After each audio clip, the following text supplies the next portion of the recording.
বিচারপতি আপনারা জানেন অ্যাডভোকেট হাবিবুর রহমানের মাধ্যমে তিনি পরিষ্কার বলেছে বারবার এই ডিস্টার্ব করা যাবে না। আরেকটি কথা বলে শেষ করতে চাই, মমতা ব্যানার্জি বলেছে আপনারা ঘুগনি বিক্রি করুন, ফুচকা বিক্রি করুন, আপনারা চপ বিক্রি করুন।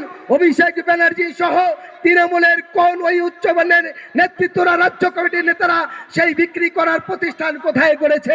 আজ মুর্শিদাবাদের মাটিতে গোটা বাংলা তার প্রমাণ করিয়ে দিয়েছে মসজিদ এখনো কাজটা স্টার্টিং সবে হয়নি, সবে মাত্র শুরু হয়েছে। লক্ষ লক্ষ মানুষ আসার কেন্দ্র করে আজ হাজার হাজার হিন্দু, মুসলমান, দলিত, আদিবাসী পশ্চিমবঙ্গের বিভিন্ন প্রান্ত থেকে সে ব্যবসা করে তাদের জীবিকা করছে।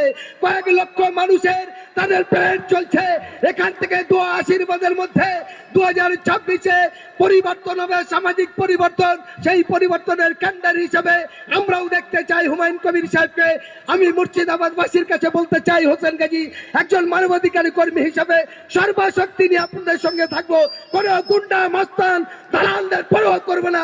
এই আবেদন রেখে সবাইকে সাথ দেওয়ার জন্য অভিনন্দন জানিয়ে আমি আমার কথা এখানে শেষ করছি। ধন্যবাদ।